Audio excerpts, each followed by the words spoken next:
Thanks for staying with us. We're still discussing the Nigerian police, and we had started the conversation from the fact that police were saying in the press release that Nigerians who don't assist or who's called on to assist the police and refuse to can be liable. You're going to say something? Yeah, it's just something that happened while we're at the old studio. I remember we had a police officer come in, one of their bosses, and we mentioned particularly factory tint windows. And he says, no, they're not meant to stop you for that. That day, after that conversation, I'm telling you, like there was, I mean, Nollywood cannot write this script. I drive out and turn around, and the police officer stopped me for exactly factory tint. I could not believe it. I called Nyma as per lawyer. No, she was shouting, she said, I'm not meant to stop you. I said, oh God, did you watch the show? Your son was there. He said, you cannot stop me. He said, anything for the boys. These factory things, they keep going up. Yes, it's right. Yes, no, one day is right. Right. So we they don't even have a permit for it. They are actually have confused we don't produce cars. So I think this Nigeria, directive would have been given to the companies that were producing if we were producing our own cars. You know? To not tint. So if there's confusion within the police as regards certain things, how would Nigerians understand? So there's a lot of sanitization that needs to be done within and outside. Exactly. Let me take some messages on YouTube. Sir Carl Michael says, Nyma, which dignity in serving citizens? How much is their salary? But thankfully, somebody replied to him. He said, imagine, okay, continue and said, try and visit the police barracks. You will be more empathetic to their plight. It's quite sad. One other viewer now said, imagine them doing their work with dignity, no matter the poor salary. That is the education we're talking about. No matter what I earn, if I carry myself with it, you will tell people how to address you. The way you carry yourself is how people will address you. You know, Ramatu gave the instance of a police officer drunken. I had such an experience. I got out of my car, I was screaming. This police officer was with his buttons apart in front of Lasuden. I think it's dictated to one of the police stations in Ojo. And he brought out a gun to stop a car for stop and search. Stop, stop, stop. And then when I got closer, because I was like, why are you dressed like this?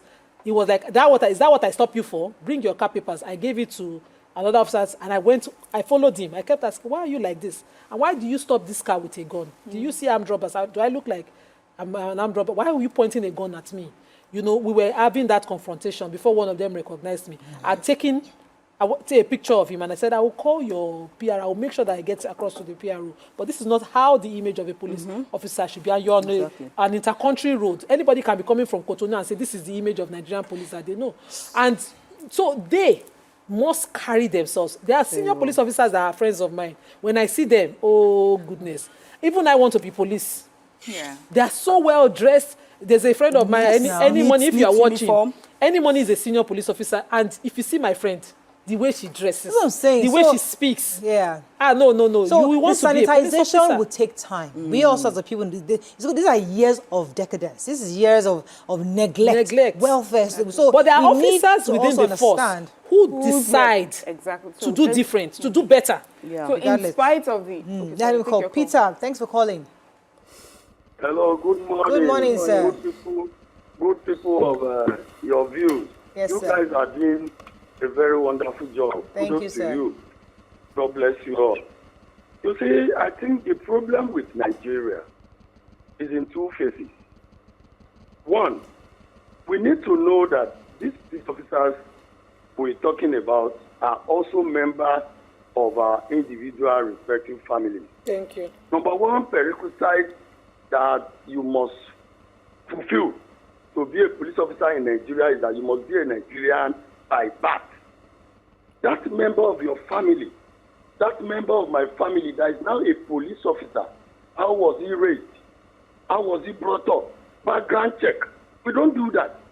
The only thing is where the moment they become a police officer, we don't see them as human beings again. I'm talking as somebody who is very close to some of these, uniform men, be it police, be it custom officers, and what have you. Background check matters. Somebody who is already a pocket picker before joining the police, now he has undergone training. Now he has license to bear arms. Are you telling me we have not trained an armed robber? We succeeded in training an armed robber. We don't look at that aspect. Again, the aspect of societal, thing is there. Between you and I, Nigeria has one of the best police in the world. I want you to know, let me tell you, the business of law enforcement is never friendly anywhere in the world. People go to the Bible. Zacchaeus, the tax collector, when Jesus Christ wanted to visit him, people persecuted the man and said, Zacchaeus of all persons, to enforce law, because we as human beings, naturally we don't want to conform to some rules and regulations. Are you getting my point now? Yeah. And I want to tell us, yes, there are bad eggs in the police. I am myself that I'm talking to you now. I have been a victim of police harassment, illegal detention in the past. Nevertheless, the truth be said, you understand me now, majority of our members of society are not aware. This woman on hijab, I forgot her name. Sorry. The other time she was reading out some sections compelled citizens. These laws were not made by the police. Now, compelled citizens to render assistance to the police. How many of our people out there are aware of such laws? It is both sides things. It's not only lopsided with the police. And lastly, let me tell you something. You can't give what you don't have. Let the public allow police to do their work. We should stop seeking for help for our family members who have committed crime. We should stop looking for a way to bail out criminals from police hands. We should stop offering bribes. Let police do their work. You understand me now? Most of the time, 80% of people that are paid to the case of where you hear police collect bribes. The criminals and their relatives are the first set of people to offer. But you never hear I offer police bribes. What you hear most times is police collected bribes. God bless you. Thank you very much, Peter. I think Peter really put it in the proper perspective. So earlier I was going to say that, you know what, while talking about this, what makes me really sad is that there are some police officers that are doing the right thing, but maybe there are so few, or as you know, one thing with bad eggs is that the stench is quite overwhelming. So no matter the good work that the good ones are doing, it still affects them all. And so, and I say that because of the example someone sent, where the person was saying, have you seen where they stay, the barracks? Honestly, I have seen some of those the barracks, and they look horrible. No human being should live in, in those circumstances. But there are Nigerians who are living in abject poverty. They are coming from places that are disadvantaged as well, and they are decent human beings, but they are not wearing the uniform. So this is Nigeria.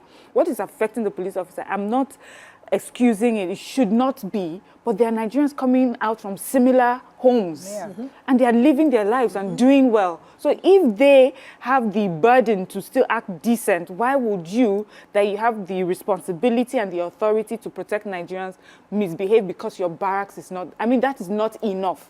As human beings, we need to put humanity first, empathy, compassion, all those sort of things that I like to talk about, and then we'll work on these extras.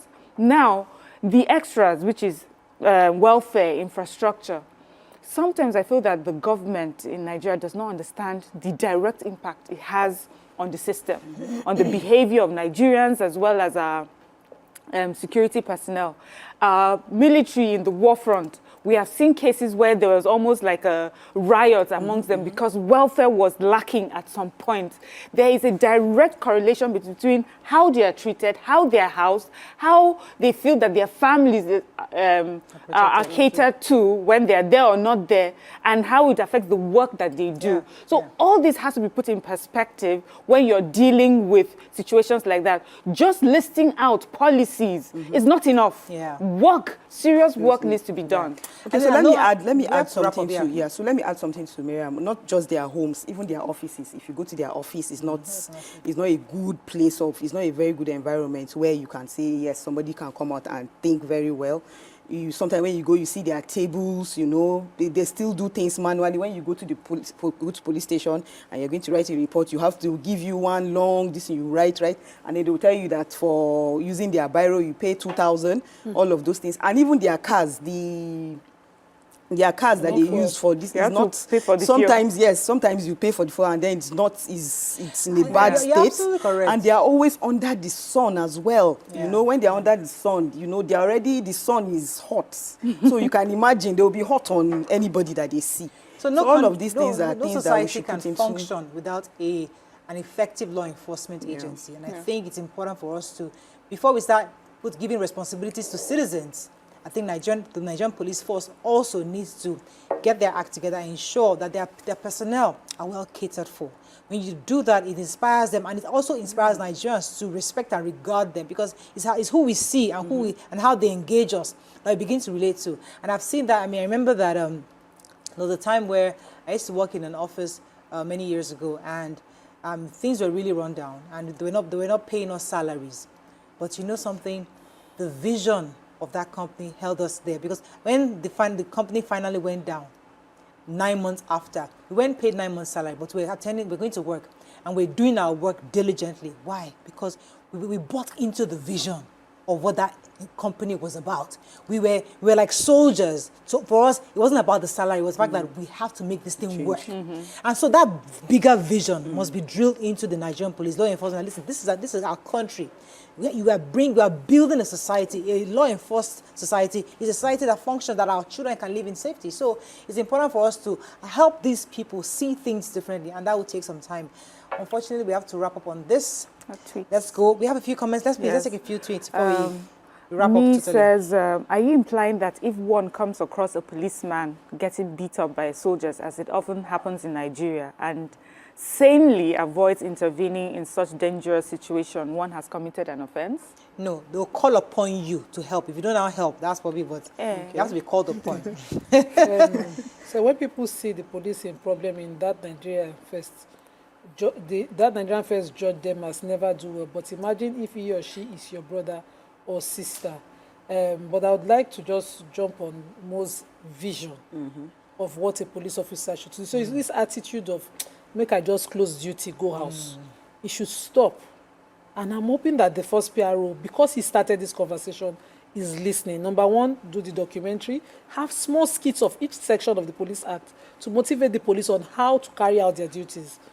Two, let them understand that it is not just close shop after duty every time, go home, month-end collect salary. Let them have like their KPIs of how many crimes they solved, how many matters they resolved, and somebody should also check them.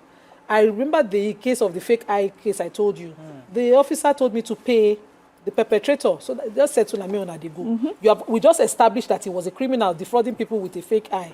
And you asked me to settle him, let us go. I had to work out on her. So that attitude is that she will consider that a duty to serve.